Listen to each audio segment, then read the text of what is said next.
David, you're Vice President and Institute Fellow AIR. You have been Principal Investigator on numerous national centers. You've recently written one of my favorite books, Creating Safe, Equitable, and Engaging Schools, along with co-authors, including Deb Maroney, who is one of the key leaders of this effort with us. I want to ask you the same question that I asked Hal. With all of the things that you are doing, all the commitments that you currently have, why did you take on another one? Why do you think the Readiness Projects is important, and what kind of role, what kind of gap does it fill for you? Thank you very much for the nice thoughts, Marita. And as we're talking, I'm looking at the slide, and I'm looking at the 4 quadrants. And while in my writing, like the writing that you mentioned, I've been able to try to address in different ways those 4 quadrants. What often happens in the work that we get funded is that it ends up asking us to work in one space and maybe one particular part of that space, when I know that in the lives of young people, their families, and their communities, everything is holistic. People thrive across all environments. They learn across all environments. They experience well-being or ill-being across all environments. And that is everybody, not some people.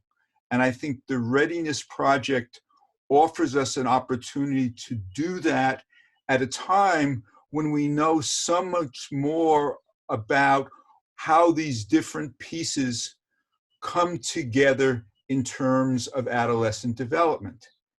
And the second reason I would add to why I'm excited about that is that the Readiness Project is situated where it can be informed by multiple pieces of scientific syntheses, all of which are alignable and congruent, but which individually are sometimes seen as silos.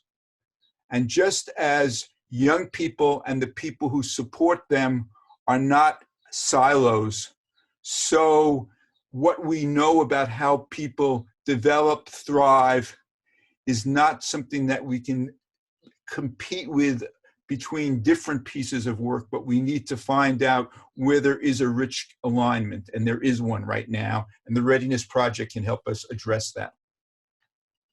That's really helpful. And I think one of the things I've heard you talk about many times, David, is the importance of all experiences and all of the places, all of the time.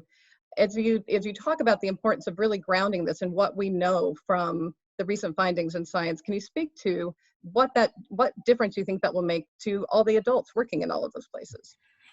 Sometimes when people read the science findings about young people, they tend to focus in just on the young person, because we tend to be very individualistic in our society.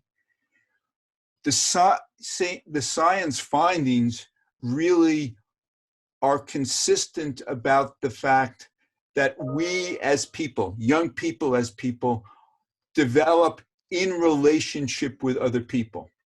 And just as it's important that adults provide young people with the supports, and adults are able to attune to the needs of young people, so it is that we have to, in the environments that adults work, in the spaces that adults live, we have to provide them with the supports so that they can attune to the needs of young people and help young people thrive, as well as attune to and respond to the people who are their co-workers.